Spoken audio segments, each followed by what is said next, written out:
Good afternoon, everyone. Welcome to this training session brought to you by the Society of American Archivists, Archivists of Religious Collections section. My name is Vinny Barraza, Head of Archives and Special Collections at Xavier University of Louisiana. We acknowledge that we live and work on the traditional lands of many indigenous nations.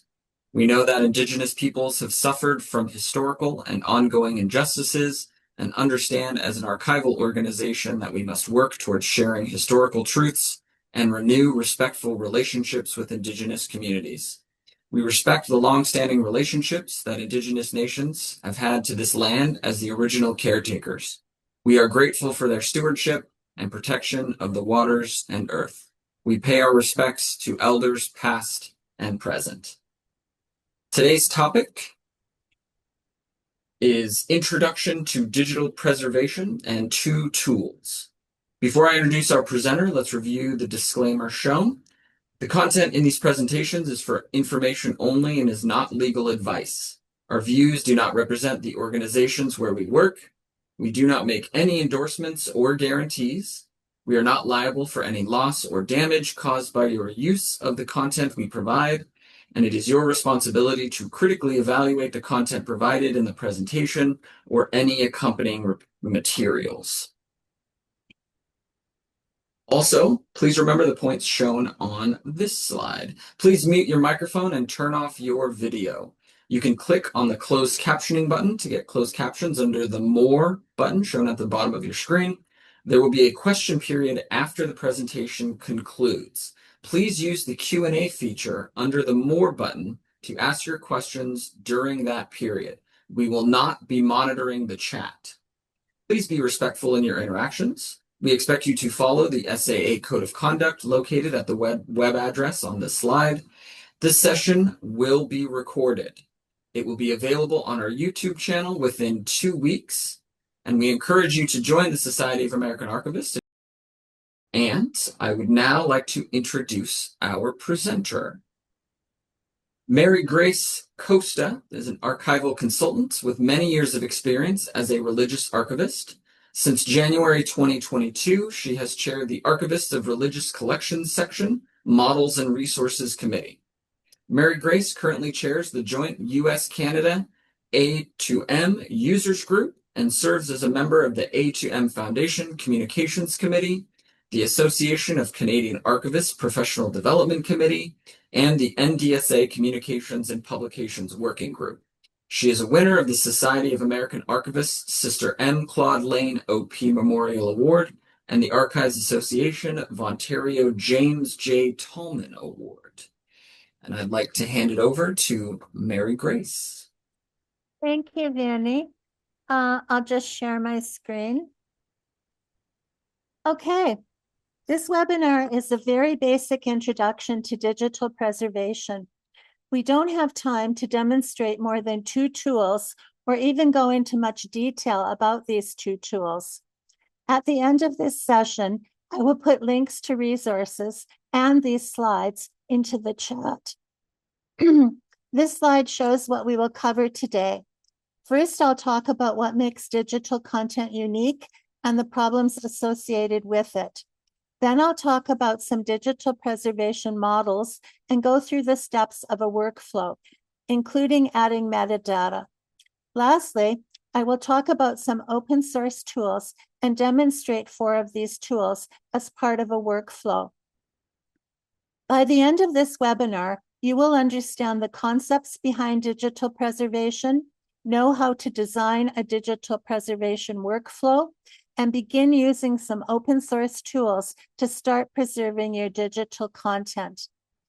Please put your questions into the Q&A, and I will answer them at the end. Okay, let's start.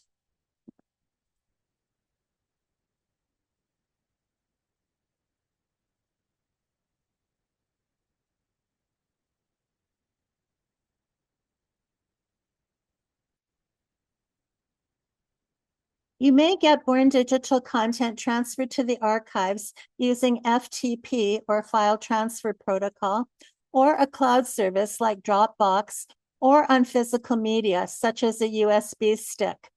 You need to virus check and integrity check this content, which I will explain later. Transfer by email is not a good way. You may also have digitized material created by the archives or digital content resulting from web archiving or email preservation. Your deposit agreement needs to include information about the size or number of files, copyright transfer or licenses, access restrictions, privacy concerns, and whether there will be accruals. Explain to the depositor what actions you will take to preserve the material.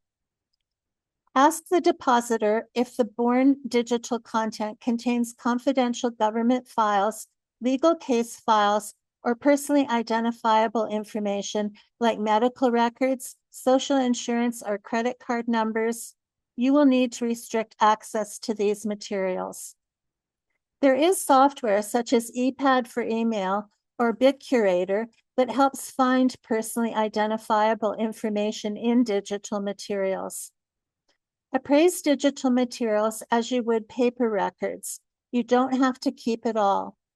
You can do this initial appraisal without opening the files using software like Universal Viewer.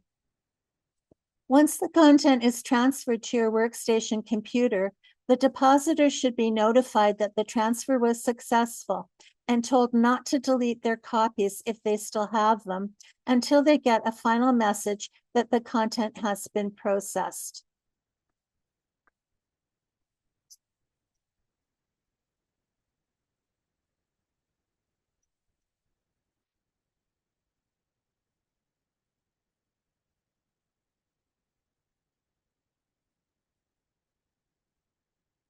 Digital content is very different from analog content. Let's look at this. In a computer, data travels in electrical signals, which are either on, 1, or off, 0. Therefore, digital data is a series of zeros and ones, known as binary digits or bits. Character encoding is used by computers to change these zeros and ones into readable characters. Some common encoding standards are ASCII, Unicode, Big 5, and UTF-8. On this slide, you can see "Have fun today" in binary, and below it, character encoding of some text. The bytes that make up a file can be stored in different places, and the file system will record their location and reassemble them when the file is needed. Files need software to render them on screen, and sometimes multiple files are needed. For example, if a file contains an embedded link. We must preserve the bit stream, but we must also preserve the meaning, usability, and functionality of digital content over time. We need to know the file formats, the software and hardware needed to render the content, and contextual information, including who created the content and if there are any legal constraints to providing access.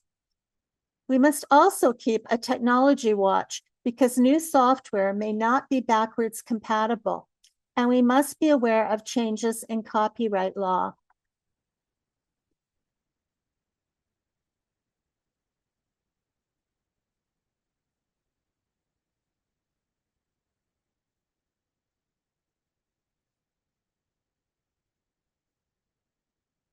A file format specification sets out the encoding method used.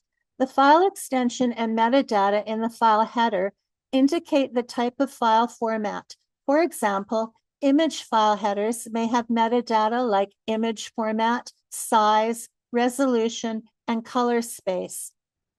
There are different types of file formats. There are open source formats, for example, JPEG, TIFF, and PDF. There are proprietary but open formats. In this case, a company controls the format but makes its specification available. For example, Microsoft OpenOffice XML formats, DocX and XLSX. There are proprietary and closed formats. In this case, the specification is not accessible, and you need licensed software to render the content. For example, Microsoft Word Doc, Excel, XLS, PowerPoint PPT, and raw image.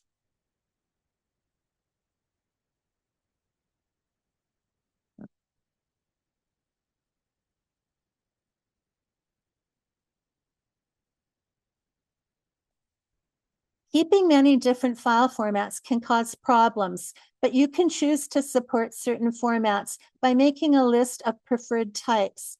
If you maintain fewer formats, you will reduce your work sustaining formats over time. Think about which types will be in common use and which types you receive. Then decide on what file formats you will support. Choose file formats that are widely adopted, for which specifications are in the public domain, and that are interoperable. You can visit this Library of Congress site to get more information on sustainable file formats.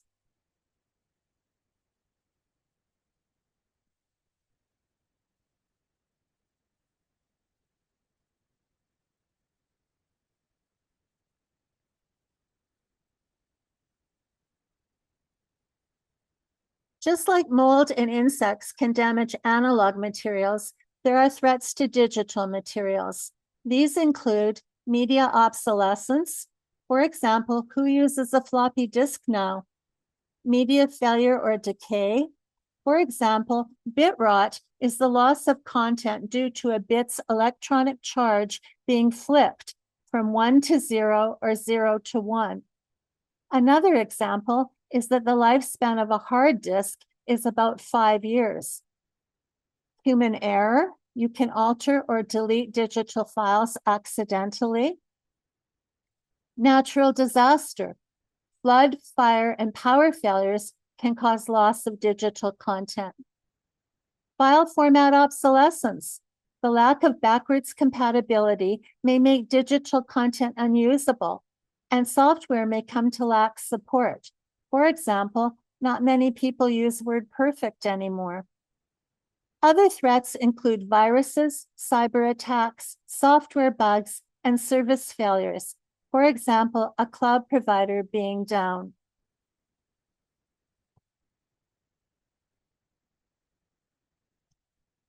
The lifespans of media used to house digital material are fairly short compared to the lifespans of analog materials like paper and print photographs.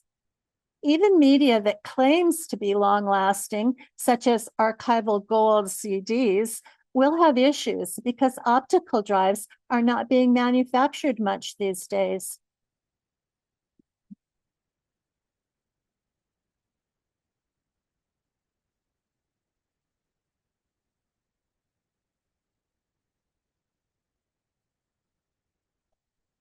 Collaboration will help with your digital preservation work. Developing relationships within your organization helps with gaining management support, funding, and your ability to cope with changes. Identify the stakeholders in your organization, learn about their needs and how they are currently managing digital content, and keep communication lines open. Connect with others outside your organization as a way for you and others to share knowledge and skills. For example, you could have your archives join the National Digital Stewardship Alliance, or NDSA. A great example of collaboration is the Shift Collective Community Cloud Storage Project.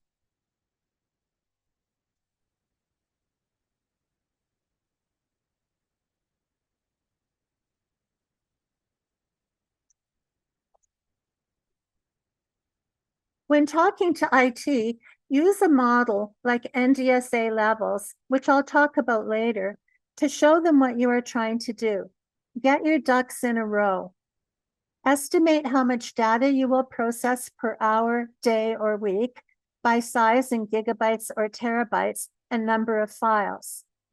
Think about how your needs will increase over time. Know what your processing workflow looks like. Think about how to do integrity checking. I'll talk about this a bit later. Estimate how much storage you will need. Think about your storage options. Check if there are any service level agreements in place already with cloud providers. Figure out the costs of hardware, software, and storage, and think about what kind of access you can provide to patrons and how quickly. There are 3 key preservation strategies. The first is refreshing. Refreshing can be done in 2 ways: copying from one media to another, such as from a floppy disk to a CD, or copying to the same media, such as from an old backup disk to a new backup disk. The second is migration. Migration means changing the version, such as updating Microsoft Word 2010 to Word 2013, or it can mean changing the file format.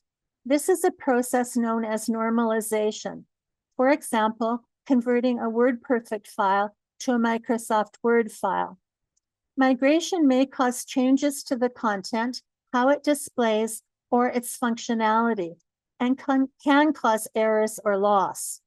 You need to check the quality of the content after migration and keep a record to maintain evidence of authenticity.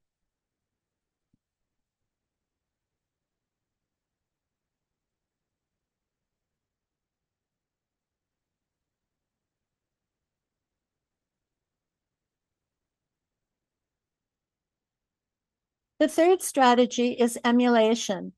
Emulation is rebuilding software and hardware so you can recreate the original environment and run old programs on new computers. For example, running Pac-Man on a Windows 10 system. Because computer technology changes, an emulator may not work down the road.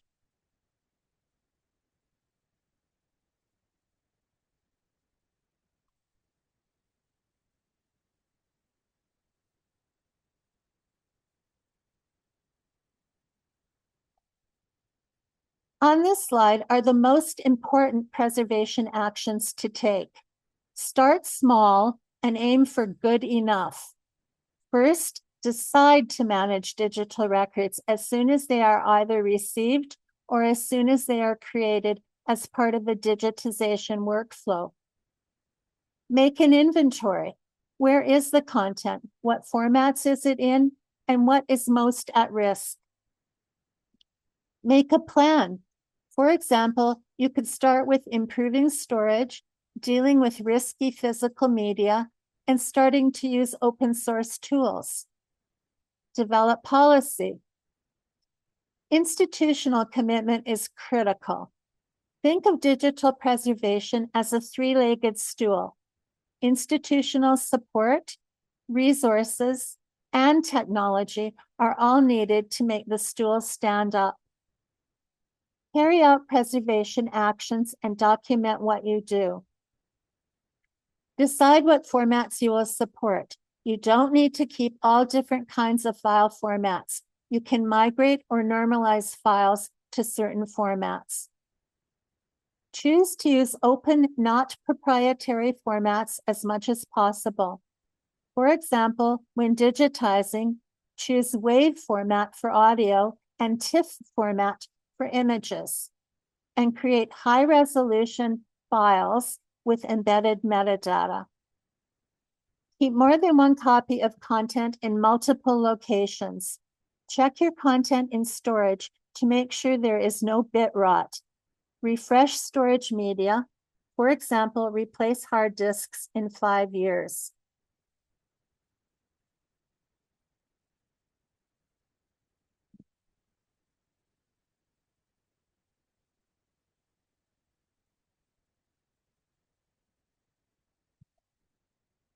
Start by inventorying your collections, including physical storage media and what you have on hard disks and servers.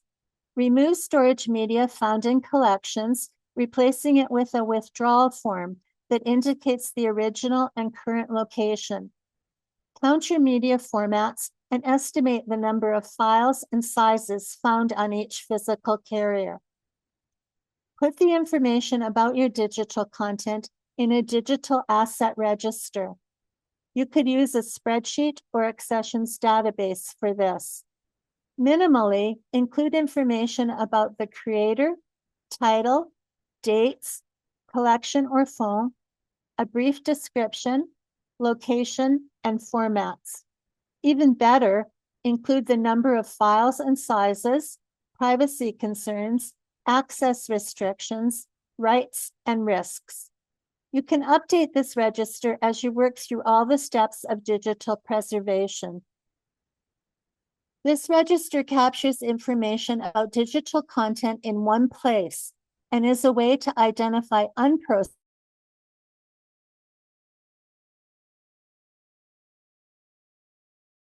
accessioning new digital content. Policy is important.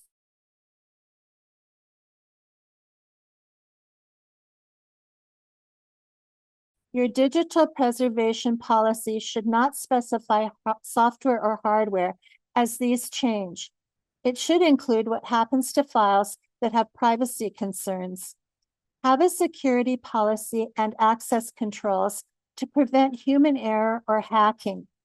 In this policy, state who can read, write, move, and delete files and keep a record of these actions.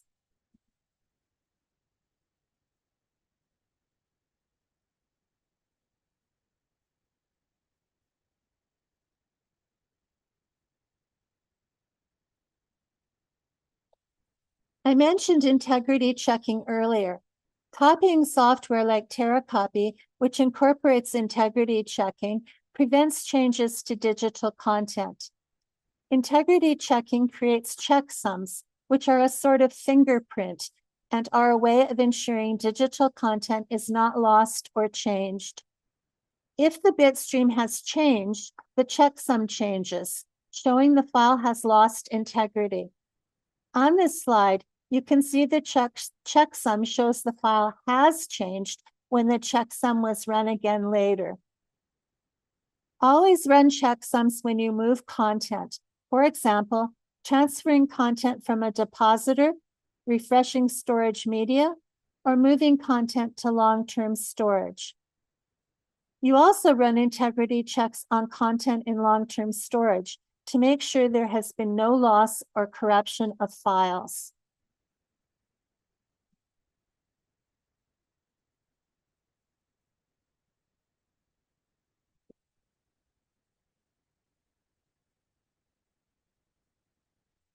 Let's talk about storage. You should keep 3 copies on different storage media in different locations. For example, on a hard disk, on magnetic tape, on a network-attached server, with a consortium, or in the cloud. The cloud is just racks of hard drives in a data center, which consumes lots of energy and water. Preservation storage is not the same as system backups generated by IT on a regular basis, but kept for a short amount of time and replaced. Preservation storage needs redundancy, disaster recovery, long-term planning, and monitoring content for bitstream corruption. Be sure to maintain control over access to your digital content and don't rely on a single vendor to store all your content. If you keep multiple copies of content and run integrity checks on the content in long-term storage, when one copy becomes damaged, you can replace it with another copy.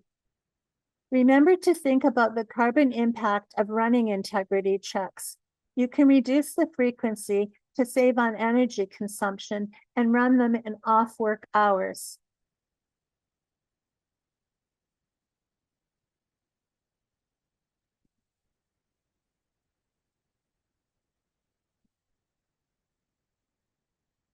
What underpins digital preservation systems? The OAIS model was developed by NASA and is a conceptual model for digital preservation workflow and systems. It is known as the scary spaghetti monster. Foreign digital records that are transferred to the archives, as well as digitized materials you create in the archives, are known as a submission information package, or SIP. The SIP is taken into the digital preservation system through ingest. Ingest adds preservation metadata to the SIP to create an archival information package, or AIP, which goes into long-term storage. A dissemination information package, or DIP, is derived from the AIP and is used as a working copy and to provide access. It can be the same as the AIP or an alternate version, such as a lower resolution copy. There are two main activities in the OAIS model: administration, which includes storage maintenance and backup, and preservation planning, which includes monitoring and determining when preservation actions are needed, as well as taking materials into the preservation system and creating AIPs and DIPs.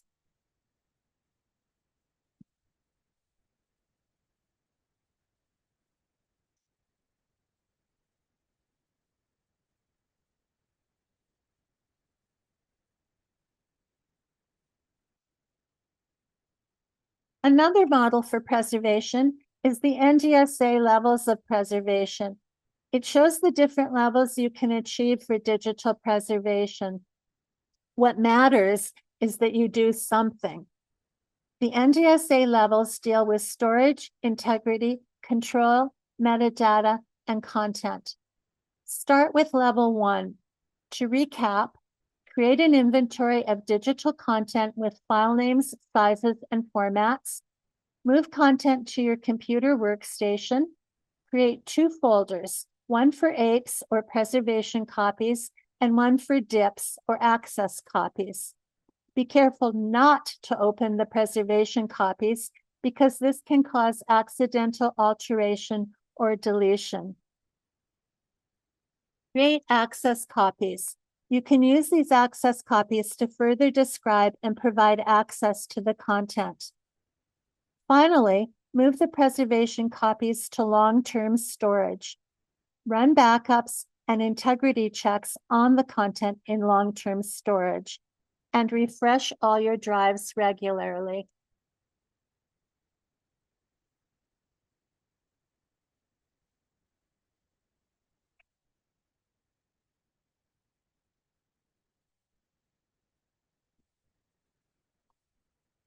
Let's talk about the 3 phases of a digital preservation workflow. When receiving new digital content, make sure you have information from the depositor about ownership, copyright, and access restrictions. Assign an accession number. Make an accession record, which you will add to as you walk the workflow. It should include ownership information, restrictions, processing steps taken, whether you have kept the original media with digital files on it, and administrative metadata, which I'll discuss soon. Create a folder for preservation copies on your workstation with 2 subfolders, content and metadata. Ingest means copying material from the storage media or server, virus checking, integrity checking, creating metadata and documentation, and identifying file formats. Run a virus scan before transferring content to the preservation copies folder. If any files are infected, contact the depositor for clean copies. You will need to update antivirus software, so if you keep your workstation computer offline, you will need to connect to the internet periodically. If you're moving content from media like USB sticks or floppy disk drives, use a write blocker. I'll talk about this next. Move the content to the content subfolder. Check or create checksums after the content has been moved, and do any arrangement necessary. During the accessioning process, you appraise records, identify threats to long-term preservation, assign an accession number, and document information about provenance, copyright, context, and content. You will need to use a write blocker when transferring digital content from hardware, such as USB sticks and floppy disks. A write blocker stops changes being made to the content on the storage media. You plug the write blocker into a USB port and plug the USB drive into the write blocker. You can then make a copy of the content, but without making any changes to it. For an entire computer, you can make a disk image using software such as FTK Imager or Bit Curator. This makes a single file with a copy of all the files and the file system structure on the disk. You can use this as the preservation copy and extract files from it for access. You need to think about the storage costs because these are large files.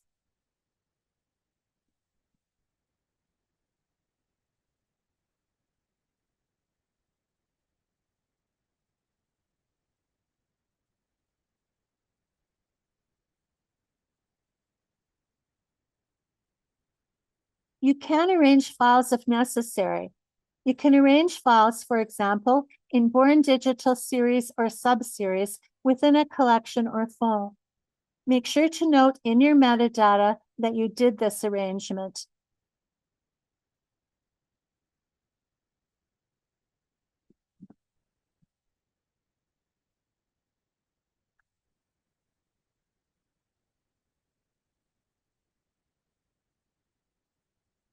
You can use DROID to identify the file formats and create a list of the content.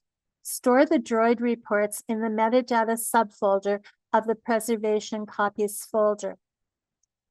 Create a minimal description of the content and keep this in your digital asset register or in the accession record. If there is personal, sensitive, or confidential information, record this in the description.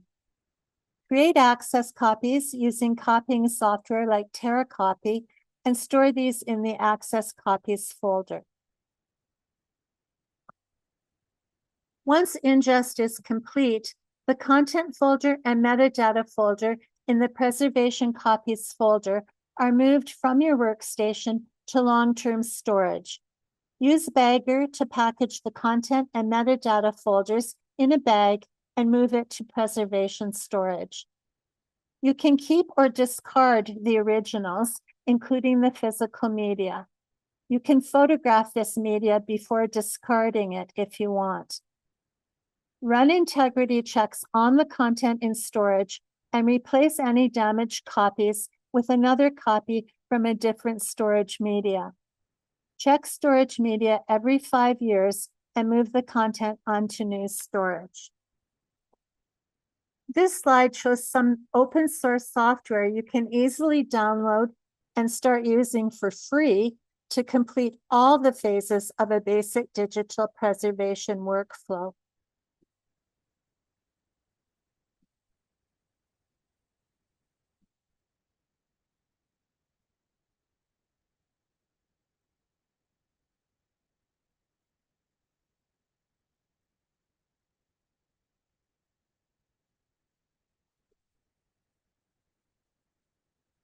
Adding metadata is essential, both when you digitize materials and during the digital preservation workflow. This is what future users need to be able to understand the context and how to render the content. There are 6 main types of metadata. Descriptive, this gives contextual information, characterizes the nature of the resource, and supports its discovery. Some metadata elements are title, creator, and subject. Structural, this gives information about the relationship between parts of a resource. Some elements are sequence and relation. Technical, this gives technical information. Some elements are checksum and file format. Administrative, this gives information needed to manage a resource. An element is provenance. Rights and preservation metadata can be grouped under administrative metadata. Rights metadata gives limits on the use of a resource and access restrictions. Some elements are copyright holder and license terms. Preservation metadata lets future archivists know about the hardware and software needed for rendering the content and what actions have been taken. Some elements are preservation events and preservation level.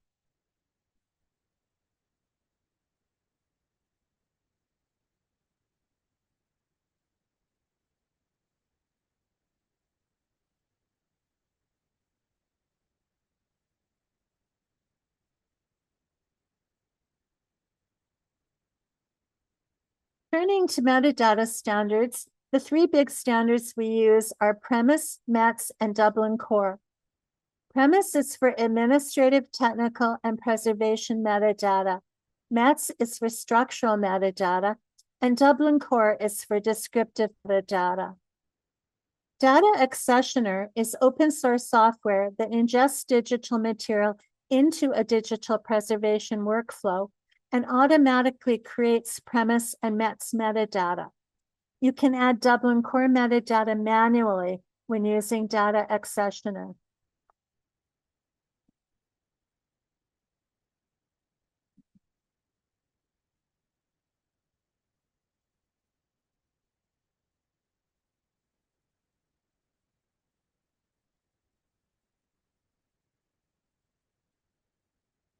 As noted, you can add Dublin Core metadata to the preservation copy using software like Data Accessioner. Some minimal fields to include are shown on this slide. You can also add metadata to the preservation copy using Bagger. Some minimal fields to include are also shown on this slide.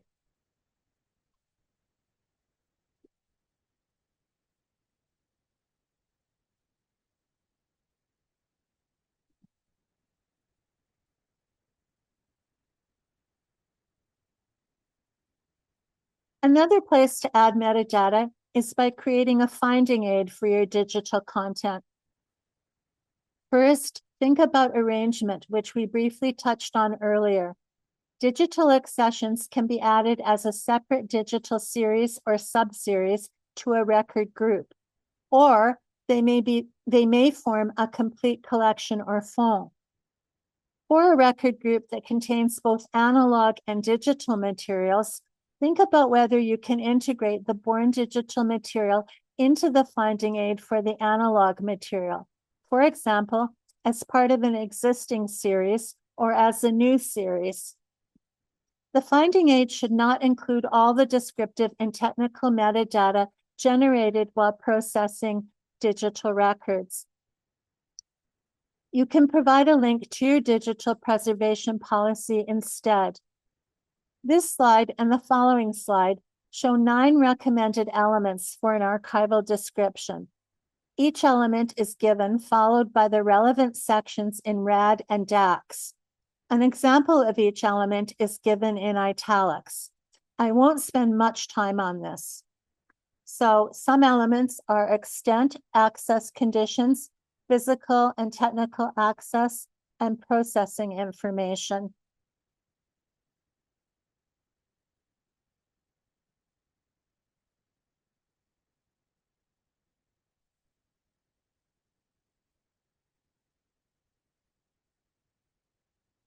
And the rest of the elements are scope and content, title, date, creator, and language.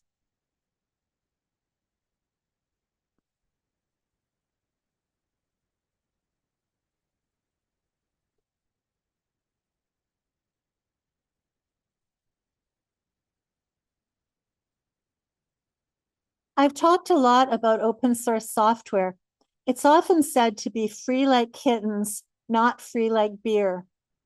When using open source software, you may need IT support or need to take training, and you should contribute to the community. For example, donating to help with website hosting costs, etc. You need to understand the conceptual framework for digital preservation because tools change and some software may no longer be supported by a robust user community in the future.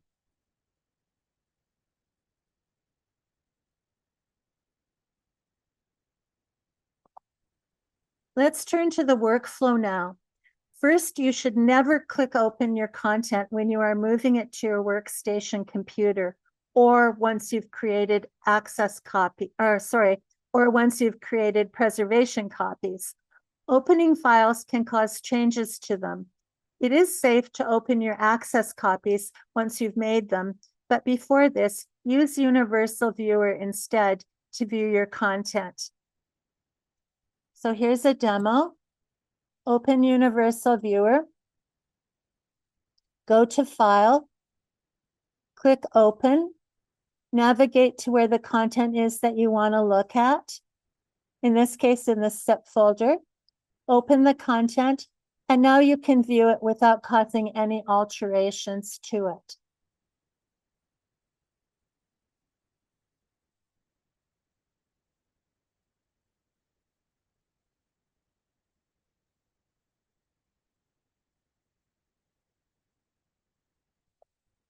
Once you've seen what content you have using Universal Viewer, you can start a digital asset register using the information you've gathered. This information is good for your accession record as well. Here's an example of a preliminary digital asset register.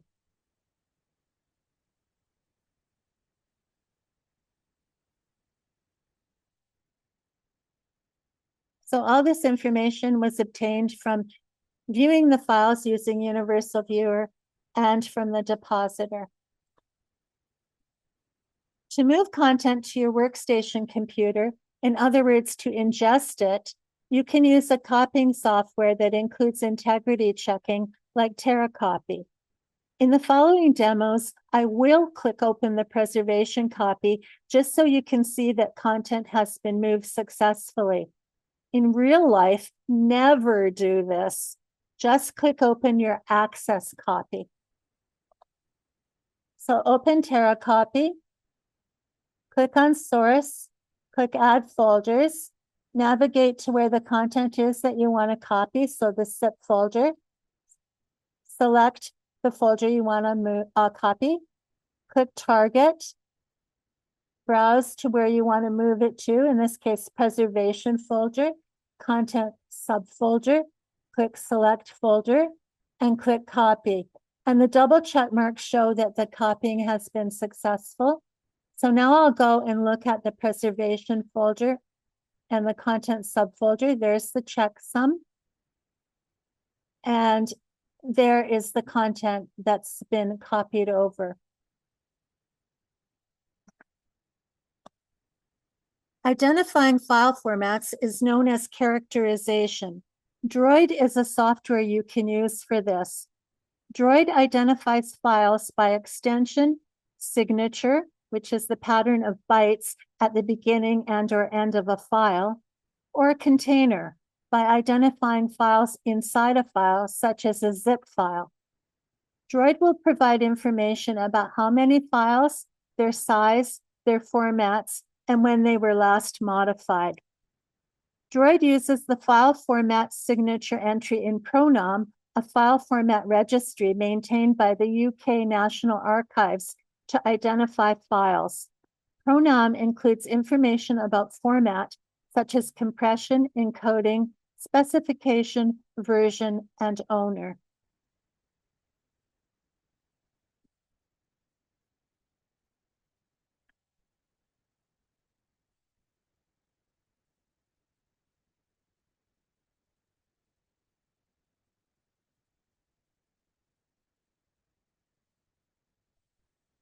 To gather information on your content, you can use DROID.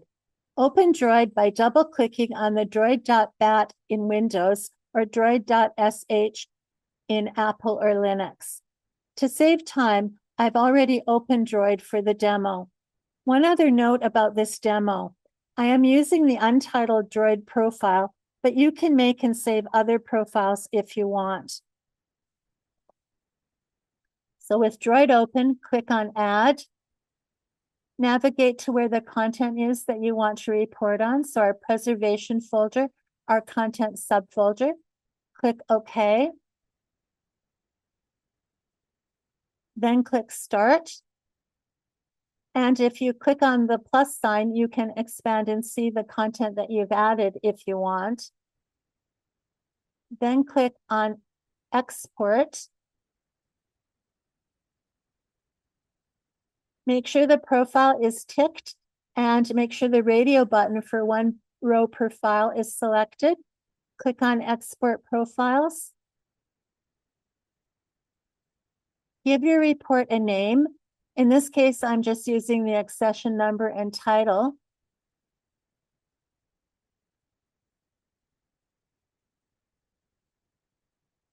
And make sure that on files of type, comma-separated values is chosen.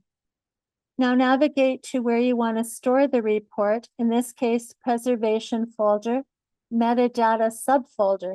So click on it and click Open and then Save. Export is complete, so click on Report. Click on the profile you want to report on. From the drop-down, you can choose what kind of report you want. Click Report on Profiles. Then click Export. Give your report a name. And make sure that files of type, you've chosen PDF from the drop-down menu. Navigate to where you want to store the report. Again, it'll be in the preservation folder, metadata subfolder. So click on it, click Open, and then Save. And now you can close and exit DROID if you want.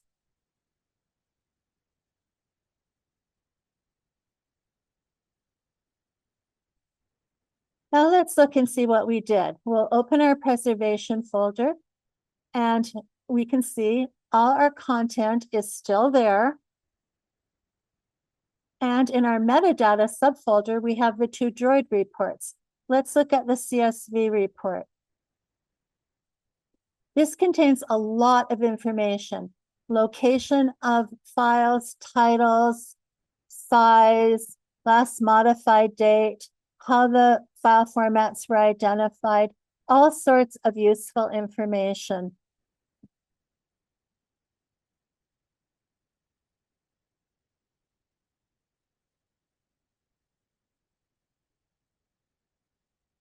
Looking at the PDF report, we'll see it's a very short report because I only asked it to report on the number of files and sizes.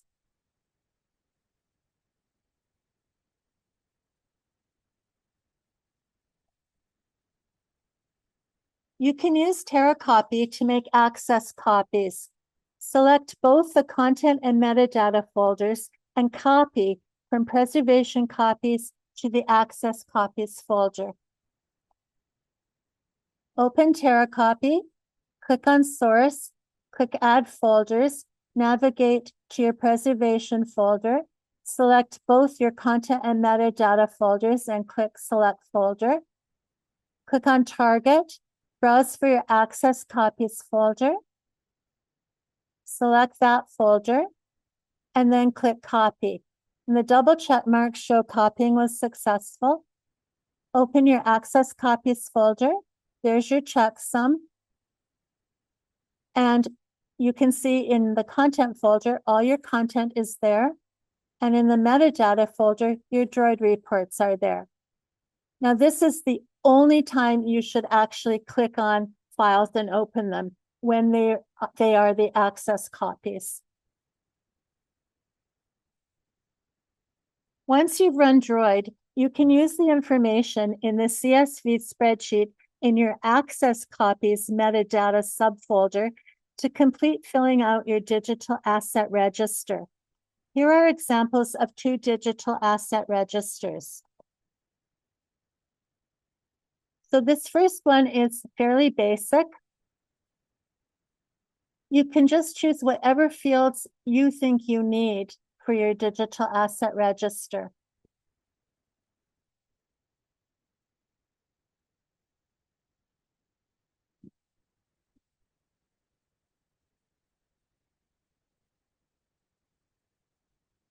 This second register has a bit more information in it, which was obtained from the DROID CSV report in the metadata subfolder of the Access Copies folder.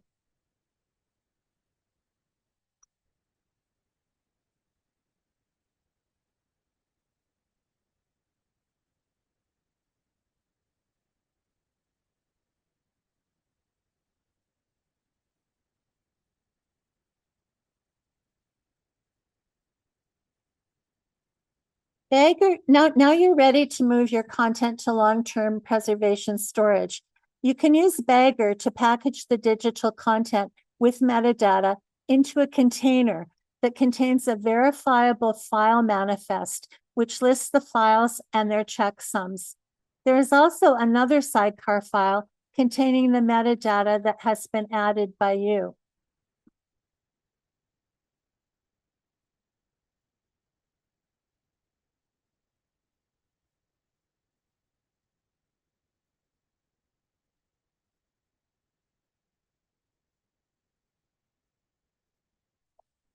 Double-click on the batter.bat file. You'll see a command line prompt window and then the Bagger start screen. We'll choose Create New Bag to bag a copy, which creates a copy of the originals, leaving the originals untouched, rather than using the Create Bag in Place option.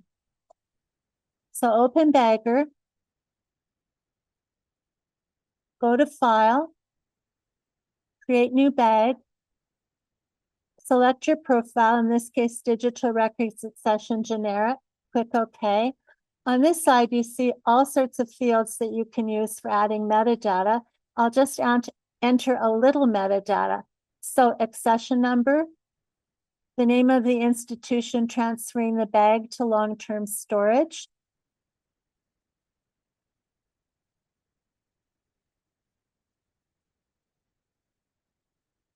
the record's retention type, the record's title, the record's creation date,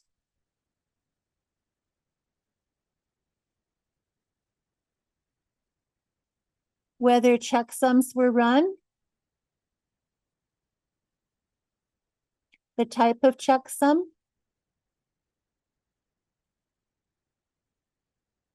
whether the content came in on a physical media. So in this case, USB, and how many media? 1.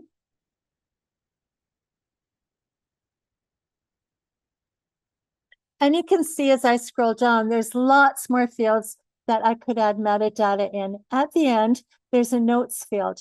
You could make a note about arrangement here if you did any. Go to File, Add Data, navigate to your preservation folder, and select your content and metadata subfolders and click Open. And again, you can expand and see what you've added if you want.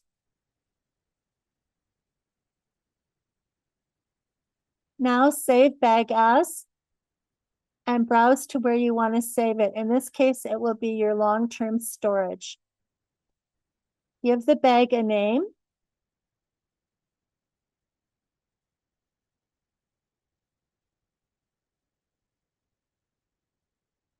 Click Save. Choose some checksums from the drop-down menu and click OK. So the bag is saved. Click on Is Bag Complete and click on Validate Bag and then click on Close Bag. Say yes when it asks you if you want to save it and select your checksums again and click OK. Now you can close Bagger if you want. Let's look at our preservation storage. There's our bag. There's some sidecar files. The top sidecar file has all the metadata that I entered.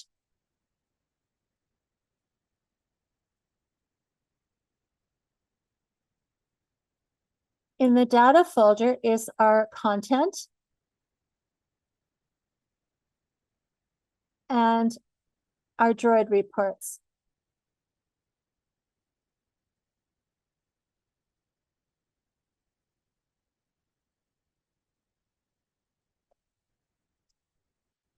Make sure you've indicated access restrictions in your metadata, such as in your archival description. You may need to redact sensitive data and migrate file formats before providing copies to patrons.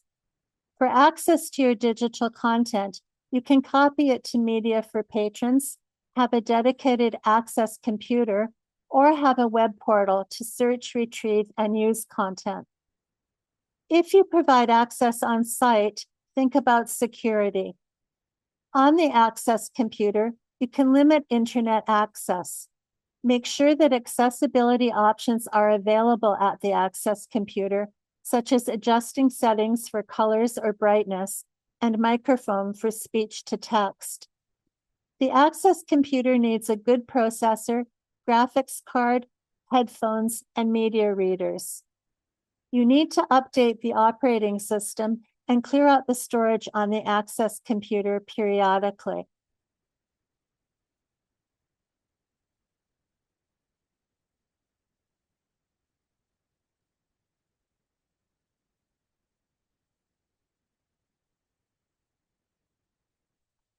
We can't talk about digital preservation and ignore the climate crisis.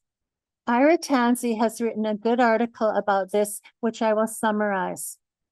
Negative externalities are costs not fully accounted for when using energy, like the cost to public health of air pollution generated by burning coal or gas, or if renewable energy is used, the costs of electronic waste of computer hardware and the costs of mining rare earth minerals. Extreme weather caused by climate change can damage electric grids, and extreme heat puts greater cooling demands on electric grids. Dealing with climate change disasters may mean organizations don't have enough resources for adequate staffing. In fact, this is compounded by chronic understaffing in archives now. The rise in sea levels due to the climate crisis will affect organizations located in coastal areas. Think of New Orleans. Storage volume is not a good indicator of the value of what is preserved by archives. Appraisal is key. We don't have to keep everything. And for what we do keep, we can think about long-term versus permanent retention.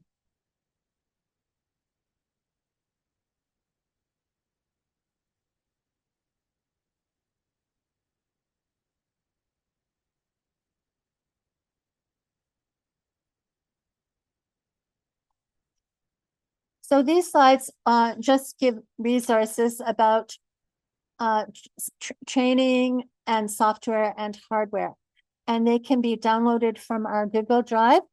I will put the link into the chat as soon as I finish talking.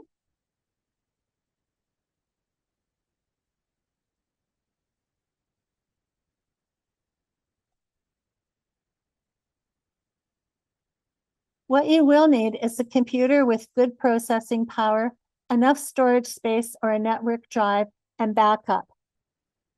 You may need a write blocker, floppy disk readers, CD, DVD readers, and SD card reader.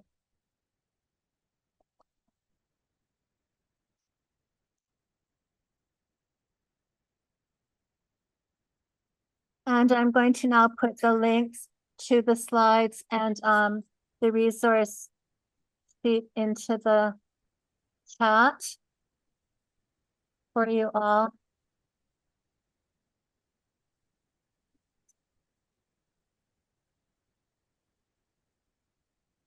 Okay, so there's a link to the resources and a link to all the slides and a link to our YouTube station where a recording of this presentation will be available later on. And that's it. Vinny, are there any questions? Yes, thank you, Mary Grace. The first question is, how would you tackle the issue of inconsistent naming conventions of files in the workflow? At what point do you address this? Yeah, so that's really important. You need to name files consistently. You shouldn't have unusual characters in your file names. You shouldn't have spaces. It's better to use lowercase when you're naming files. where I would tackle that is in my processing manual. So right at the start, when you're digitizing, make sure you're naming your files following a set format that you've chosen. And when you get new content in, you can rename it if it's if it has file names that are not good. There is software for renaming files that you can get. I didn't put a link to that in the resources, but you can just Google it. There is naming software you can get. Thank you. That appears to be the only question that we have Wow, so far. If really? anybody has any other questions, this would be the time to do it because we're right at about an hour. Yeah. So we can go a little bit longer, no problem. But yeah, I thought there would be more questions. So please feel free.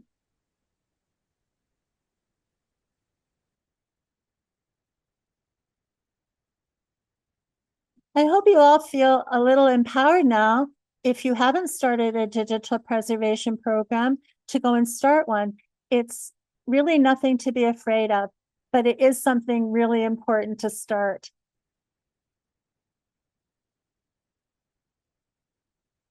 New question came through. How do you handle ingesting any files that come in already damaged or corrupted? Yeah, so that's why you have to run your virus check before you move any content to your preservation copies folder on your computer workstation. So run your virus check.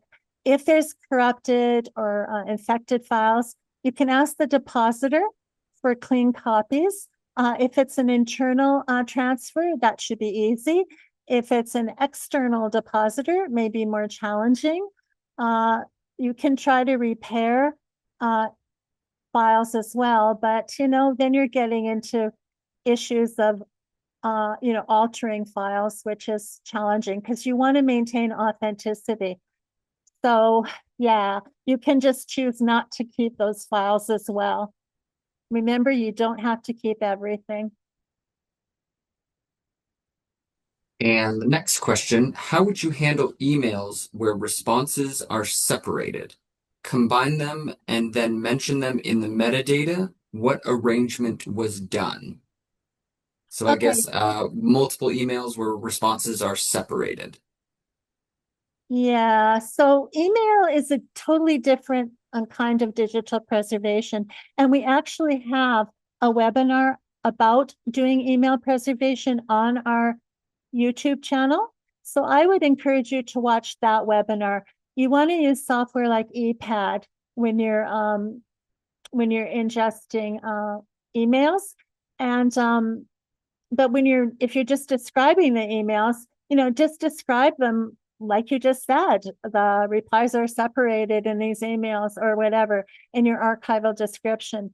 But I would really encourage you to watch the email preservation webinar that we delivered because it's really good and really useful. And email preservation, as well as web archiving, are totally different kettles of fish, and I haven't touched on them today.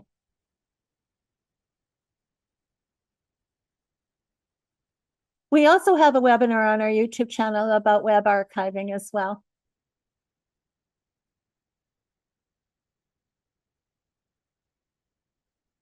Is there anything else, Vinny? No, no other questions at this time. Okay, well, thank you all for coming and for staying till the end. And I hope you had a good time. And thanks, Vinny. Thank Oh, you all by for the being here. way,